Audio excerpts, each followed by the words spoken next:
Hello guys, स्वागत है आप सभी का आपके अपने यूट्यूब चैनल में। तो आज का जो टॉपिक है आपका बालकों में शारीरिक विकास के बारे में हम देखेंगे। तो फ्रेंड्स, जितने भी टॉपिक मैं आप सबको करा चुकी हूँ और आने वाले दिनों में कराने वाली हूँ, टॉपिक से क्वेश्चन ज़रूर आते हैं। तो आप सभी टॉपिक को ध्यान से पढ़िएगा। और तो फ्रेंड, चलिए फिर इस टॉपिक के बारे में शुरू करते हैं। ये टॉपिक पढ़ने के बाद आपको बालकों की शारीरिक विकास से कोई भी क्वेश्चन आएगा तो आप उसे गलत करके नहीं आएंगे। तो फिर फ्रेंड्स, चलिए शुरू करते हैं। बालकों में शारीरिक विकास के बारे में पढ़ेंगे, जिसमें हम शैशवावस्था, बाल्यावस्था और किशोरावस्था को देखेंगे।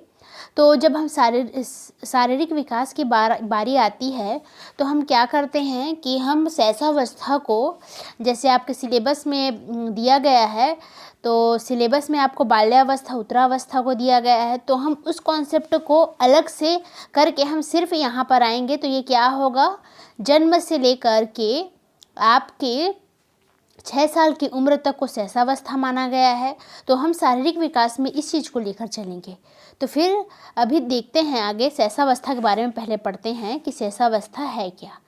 तो शैशवावस्था में जब लंबाई बढ़ती है शरीर की, तो जन्म के समय, इस पहली लंबाई के बारे में हम देखेंगे। तो जन्म के समय शिशु की लंबाई सामान्य 19.5 इंच होता है।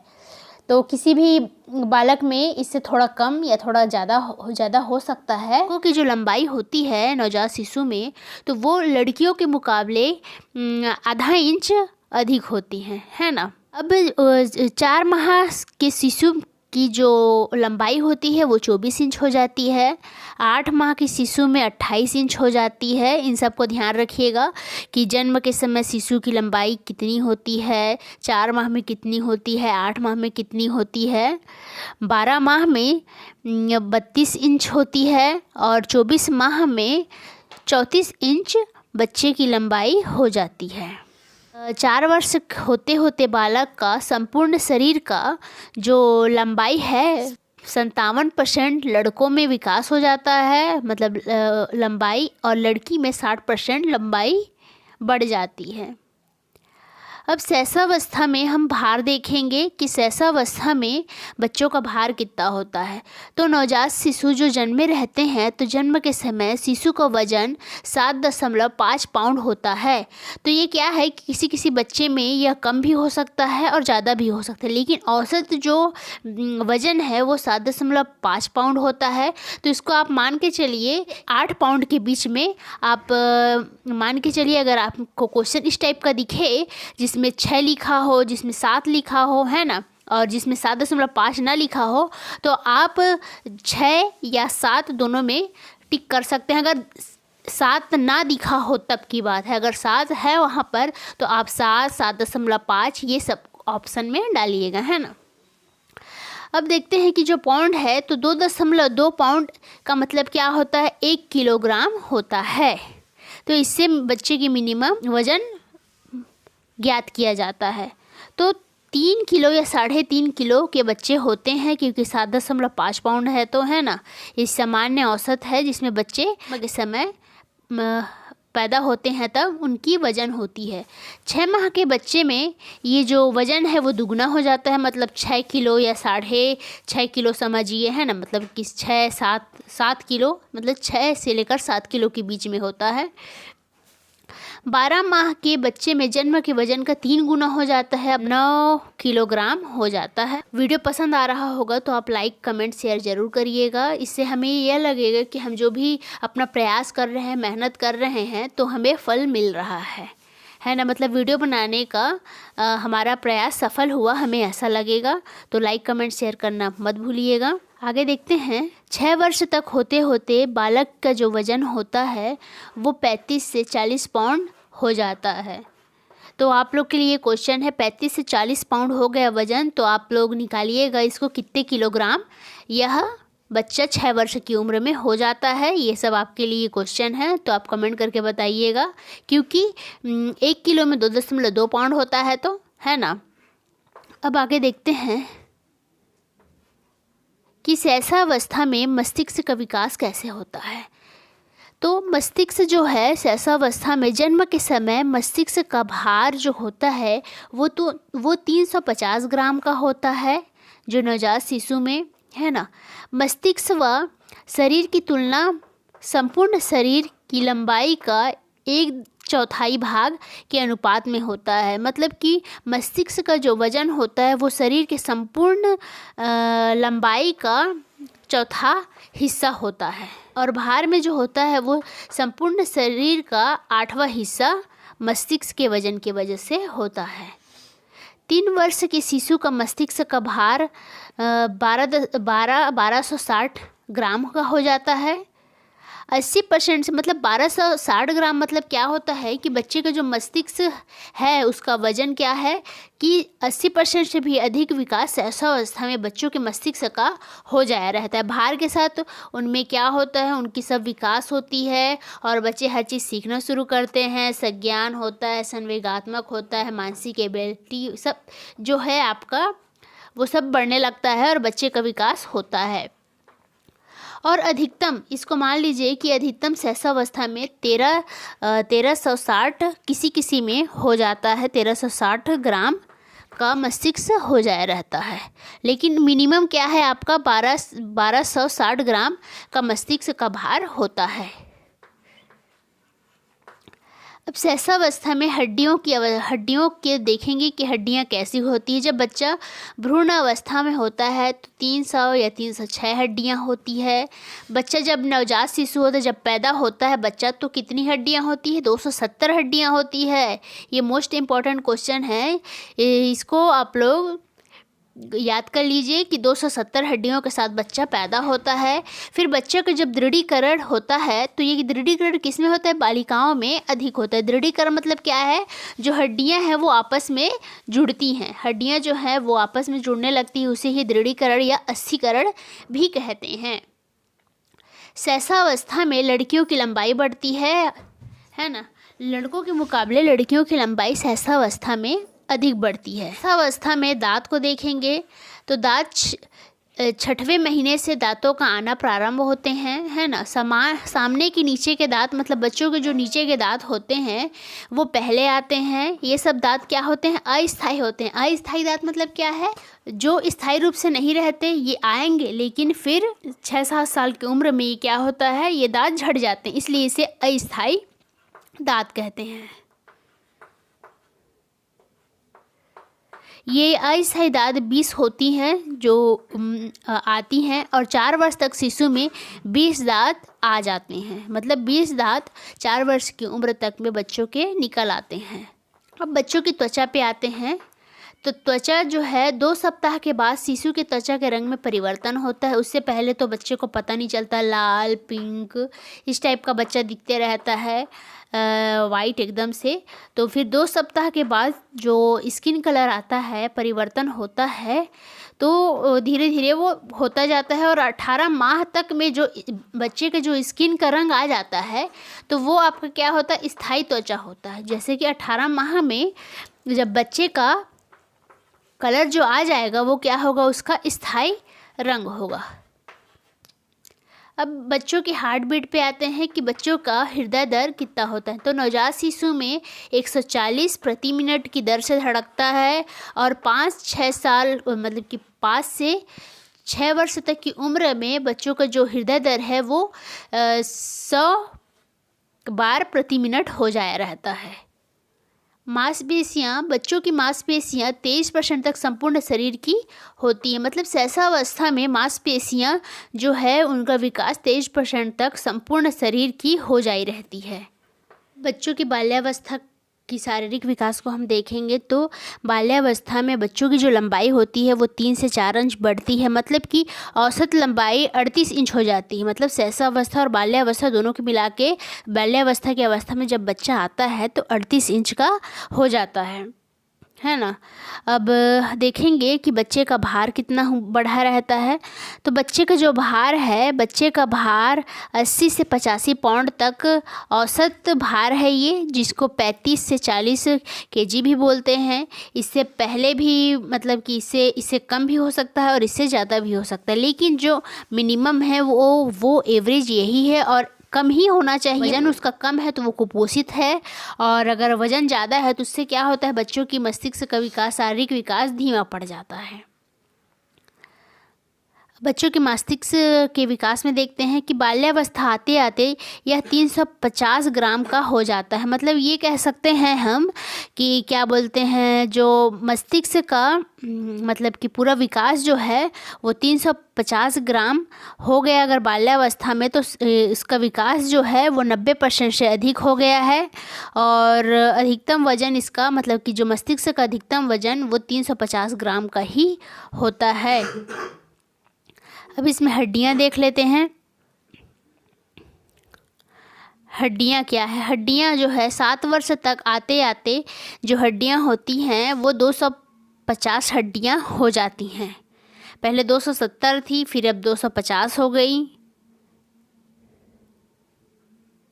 अब बच्चों के दांत के बारे में देखते हैं कि 6वां और 7वां वर्ष में बच्चे के स्थायी दांत शुरू हो जाते हैं, और सहसावस्था में क्या है, बच्चों के मतलब दांत झड़ने शुरू हो जाते हैं, और स्थायी दांत आना मतलब बाल्यावस्था में जब आते हैं तो स्थायी दांत आना शुरू हो जाते हैं। और स्थायी दांत कितने होते हैं, 28 होते हैं, जबकि अस्थायी दांत आपके 20 थे, जो कि आए भी, और सहसावस्था के बाद जैसे ही बाल्यावस्था में आने के लिए हुआ तो वो फिर झड़ गए और फिर से नए दांत उगना शुरू हो गए। दांत बालिकाओं में पहले आते हैं क्योंकि बालिकाओं के अंदर कैल्शियम फास्फेट की मात्रा कैल्शियम और फास्फोरस की मात्रा बहुत ज़्यादा होती है, इस वजह से बालिकाओं में दांत पहले आते हैं। अब बच्चों की हृदय दर को देख लेते हैं कि हृदय दर कितनी होती है। तो बच्चों में बाल्यावस्था में हृदय दर जो है वो 80 प्रति मिनट की दर से धड़कता है। अब देखिए ये धीरे धीरे कम हो रहा है और किशोरावस्था तक आते हुए सामान्य हो जाता है ना। मांसपेशियाँ, बाल्यावस्था में जो मांसपेशियाँ होती है वह संपूर्ण शरीर के 27% हो जाती है, मतलब उनका विकास हो जाता है मांसपेशियों का। अब आ गए हम किशोरावस्था में। तो किशोरावस्था है वो आपका जिसमें लंबाई लड़कों की 66 इंच हो जाती है और लड़कियों की 60 इंच, ये औसत ऊंचाई है। पहले क्या था कि जो उनकी जो लंबाई थी पहले लड़कियों की बढ़ रही थी सहसावस्था में, किशोरावस्था में हल्का हल्का, और किशोरावस्था आते बाल्यावस्था में, और किशोरावस्था आते आते लड़कों की जो लंबाई है वो लड़कियों से ज़्यादा हो जाती है। अब भार में देखेंगे कि औसत भार लड़कों का औसत भार 60 से 65 किलोग्राम होना चाहिए, जबकि लड़कियों का 50 से 55 किलोग्राम होना चाहिए। इससे कम हुए तो वही कुपोषित वाला हाल है, और ज़्यादा हुए तो फिर वही मोटी कहलाएंगी लड़कियां, है ना। तो मनोवैज्ञानिक कहते हैं कि 25 पाउंड का अंतर होता है, मतलब लड़की और लड़कियों के जो भार में वो 25 पाउंड का अंतर होता है, ऐसा मनोवैज्ञानिकों का कहना है। मस्तिष्क, किशोरावस्था में मस्तिष्क का विकास 350 ग्राम तक पूर्ण विकास हो जाए रहता है। मतलब क्या है कि जितना भी आपका इसका ज्ञान हो गया, मेंटल एबिलिटी, तो जो भी बचा रहता है तो इस किशोरावस्था आते आते तक पूरा विकास इसका पूर्ण हो जाता है ना। और पूर्ण काल किसे कहा जाता है, मस्तिष्क का पूर्ण काल किसे कहा जाता है, तो आप बाल्यावस्था पे टिक करिएगा, क्योंकि बाल्यावस्था में भी भार 350 ग्राम हो जाया रहता है, लेकिन किशोरावस्था में सिर्फ जो मस्तिष्क का विकास है ना वो बस होता है, और बाकी 350 ग्राम तो बाल्यावस्था में भी हो जाया रहता है। तो इस वजह से मस्तिष्क का पूर्ण काल वही हुआ, आपका बाल्यावस्था होता है। अब किशोरावस्था में हड्डियां देखते हैं। हड्डियां होती हैं आपकी 206 हड्डियां हो जाती हैं किशोरावस्था में। इससे पहले क्या था, इससे पहले जो आपका हड्डी था बाल्यावस्था में, क्या हुआ धीरे धीरे वो हड्डी जो है वो कम होने लगी। तो आपके नवजात जब थे तो क्या था, 270 हड्डियां थी, है ना, सहसावस्था में मतलब कि 200। और उसके बाद फिर बाल्यावस्था में जब आए तो फिर 250 हड्डियां हो गई, और अब जब किशोरावस्था में आ गए हैं तो क्या होता है, 206 हड्डियां हो जाती है। तो पूर्ण रूप से अब हड्डियां क्या हैं, स्थिर हो जाती हैं। अब जो हड्डियां थी अस्थिकरण की जो प्रक्रिया वो पूर्ण हो जाती है, और सब हड्डियां एक दूसरे से जुड़ जाई रहती, इस वजह से 206 हड्डियां हो जाती हैं। सबसे लंबी हड्डी क्या है? हमारी फीमर है जो 18 इंच होती है। सबसे छोटी हड्डी स्टेपिस है जो 0.11 इंच है। जो कान की हड्डी है वो सबसे छोटी हड्डी होती है। संपूर्ण शरीर का 15% है। दांत के बारे में देखेंगे। किशोरावस्था में दांत जो है वो 28 हो जाता है, और हालांकि इसको 32 बोला जाता है क्योंकि जो 4 जो हैं वो दांत नहीं होते, वो अकल दाढ़ होते हैं या प्रज्ञादंत जिसे कहा जाता है। तो किसी किसी में ये दांत पहले से रहता है, किसी किसी में बाद में आता है, और नहीं आया तो भी अच्छा चीज़ है क्योंकि जब आता है तो बहुत ज़्यादा दर्द होता है। और किसी में पहले से रहता है तो ये नहीं है कि वो राक्षस प्रवृत्ति का है, बल्कि उसका विकास बहुत पहले हो गया, या किसी भी नवजात बच्चे में पहले से दांत हो मतलब कि उग जाया रहता है। तो क्या है कि वो ऐसा कुछ भी मान्यता नहीं है, उसका विकास बहुत जल्दी हो गया रहता, इस वजह से उसमें दांत आ जाया रहता है। और परिपक्वता के अंतिम चरणों में ये जो है आपका 32 दांत होता है ना। अब इसमें हार्ट बीट को देखते हैं कि इसमें हृदय दर किशोरावस्था में 72 प्रति मिनट हो जाता है, औसत है, और बालिकाओं में हृदय दर 70 होती है। तो अब क्या है, हृदय दर भी पहले ज़्यादा था, और अब क्या धीरे धीरे घटते घटते ये भी घट गया, सामान्य में आ गया है। अब मांसपेशियाँ हम देखेंगे कि इसमें मांसपेशियाँ 40 से 45% संपूर्ण शरीर की हो जाया रहता है मांसपेशियों का विकास। अब शारीरिक विकास की विशेषताएं देखते हैं। तो जो शारीरिक विकास की प्रक्रिया है वो क्या होती है, हमेशा रेखीय होती है। मतलब अभिवृद्धि, जो शरीर की वृद्धि हो रही है वो क्या हो रही है, एक रेखीय में हो रही है। मतलब ये तो नहीं ना कि पहले कान हुआ कि मुंह हुआ कि पहले पूरा कान का ही विकास हो गया, हाथ पाँव का नहीं, ये सब क्या है, रेखीय है। सब एक साथ होके रेखीय दिशा में होती, इस वजह से यह रेखीय प्रक्रिया कहलाती है। और ये है शारीरिक विकास की विशेषता में दूसरा है निश्चित अवस्था से होके गुजरती। ये एक निश्चित अवस्था से होती है, और विकास वर्तुलाकार होता है ना। व्यक्तिगत विभिन्नता को विकास वर्तुलाकार होता है, जबकि आपका जो अभिवृद्धि है, जो शरीर की वृद्धि है, वो क्या होती है, वो आपका रेखीय होती है। व्यक्तिगत विभिन्नता को प्रदर्शित करती है, मतलब कि जो शारीरिक विकास किसी में बहुत जल्दी होता है तो किसी में थोड़ा कम होता है, तो विकास की गति है वो बहुत ज़्यादा हो, इस वजह से क्या है, उनमें विभिन्नता पाई जाती है। विभिन्न प्रकार के बाह्य कारकों पर निर्भर करती है। किसी को अच्छा पोषक तत्व मिलता है, या फिर किसी की अनुवांशिकता के हिसाब से बच्चों में जो गुण आ जाए रहते हैं, तो इस वजह से भी उनका विकास मंद हो जाता है और किसी का ज़्यादा हो जाता है। लिंग भेद से भी प्रभावित होता है। प्रजाति भेद से भी जलवायु के अनुसार विभिन्नता पाई जाती है। जैसे कि अगर ठंडे प्रदेश में रह रहे हैं तो क्या है कि उनमें भी शारीरिक विकास का जो दर है वो कम ज़्यादा होता है, और किसी में ज़्यादा हो जाता है और किसी में कम। जैसे कि अगर सर्दी मौसम में जो रहते हैं, मतलब ठंडी मौसम में जो रहते हैं, वे अच्छे रहते हैं और ज़्यादा दिन तक जमा रहते हैं, जबकि जो गर्म मौसम मतलब कि गर्म जलवायु में रहते हैं वो क्या बोलते हैं, उनकी उम्र भी कम होती है, और तो और उनका रंग भी काला होता है। शारीरिक विकास में पूर्वानुमेय की अनुमान लगाया जा सकता है। मतलब ये है कि शारीरिक विकास में हम ये कह सकते हैं कि पहले से भविष्यवाणी कर सकते हैं कि इनका शरीर का विकास कितने दिन बाद कैसा हो जाएगा। तो ये क्या है, पूर्वानुमेय का अनुमान लगा सकते हैं। अब हम देखते हैं कि कारक क्या है। कारक मतलब कि कारक क्या है जिसमें कि जो कि आपके विकास को प्रभावित करता है। तो कारक को देखेंगे। पहला है वंशानुक्रम पर। शारीरिक विकास सबसे ज़्यादा किससे प्रभावित होती है, वंशानुक्रम या आनुवंशिकता से होती है, क्योंकि यही एक वो है कारक है जिसमें बच्चों का विकास बहुत ज़्यादा तेज़ी से होता है या बहुत कम गति से होता है। अब दूसरा देखते हैं वातावरण के बारे में। तो वातावरण एक भौतिक वातावरण भी प्रभाव करता है, जिससे बच्चों की शारीरिक रूप से विकास में बाधा उत्पन्न होती है। और दूसरा है सांस्कृतिक वातावरण। जैसे कि अगर एकल परिवार है तो बच्चा की जो शारीरिक विकास है वो कम होगी, संयुक्त परिवार में ज़्यादा होगी। भौतिक वातावरण मतलब घर अगर छोटा है तो बच्चे उस हिसाब से खेलेंगे और उनका ज़्यादा विकास नहीं हो पाएगा। लेकिन अगर घर थोड़ा बड़ा है तो क्या होता है, बच्चों का जो विकास है वो अच्छे से होता है कि बच्चे यहाँ पर से खेले, उधर गए, फिर उधर चले, फिर उधर, क्या है, बच्चों को बस खेलना आता है। और उसमें क्या है, उनके शारीरिक विकास का जो शारीरिक विकास की दर है जो वो बढ़ती है ना। अंतःस्रावी ग्रंथियाँ, सबसे बड़ी जो ग्रंथियां हैं बच्चों के शारीरिक विकास को प्रभावित करने के लिए वो अंतःस्रावी ग्रंथियां है। ये बहुत ज़्यादा मायने रखती है। और इसमें का क्या ग्रंथि है, पीयूष ग्रंथि। पीयूष ग्रंथि का जो सोमेटोट्रॉपिक जो हार्मोन निकलता है वो बहुत ही ज़्यादा शारीरिक विकास में प्रभावित करता है, क्योंकि इसके ज़्यादा और इसके कम होने से शारीरिक विकास में बहुत ज़्यादा बाधा उत्पन्न हो जाती है। अब देखते हैं चौथा है रोग, चोट, दुर्घटना। इससे भी बच्चों की जो शारीरिक विकास है उसमें बहुत प्रभाव पड़ता है।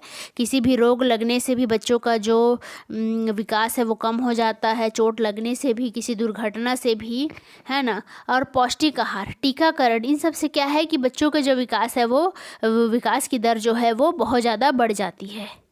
प्रेम और सुरक्षा, जहाँ पे प्रेम और सुरक्षा मिलता है वहाँ बच्चों में आत्मग्लानि नहीं होती, आत्महीनता नहीं होती, तो क्या है, बच्चों का विकास प्रॉपर तरीके से होता रहता है। अब जन्म का क्रम, जिसमें छोटे भाई बहनों से अधिक, मतलब क्या है कि जैसे बच्चे होते हैं छोटे बड़े, तो जो छोटे होते हैं उनको ज़्यादा लाड प्यार मिलता है। तो अक्सर देखिएगा कि जो छोटे बच्चे होते हैं, मतलब अपने घर में जो सबसे छोटे होते हैं, तो उनका शारीरिक विकास बाकियों के विकास से बहुत ज़्यादा होता है। तो ये जन्म के कर्म के ऊपर भी निर्भर करता है। अशिक्षा और अज्ञानता से भी शारीरिक विकास में बहुत ज़्यादा अड़चनें पैदा हो जाती हैं। अब देखिए जैसे कि नस्ल भेद देख लिए हैं, जलवायु भी देख लिए हैं हम लोग, तो उसी प्रकार है प्रजाति, अलग अलग प्रजाति होती है, उस हिसाब से शारीरिक विकास में भी प्रभाव पड़ता है और ये भी एक बहुत बड़ा कारक है। तो वीडियो पसंद आया हो तो लाइक कमेंट शेयर करना ना भूलें और फिर अगले वीडियो में हम जल्दी से मिलते हैं। तब तक के लिए अपना ख्याल रखिएगा।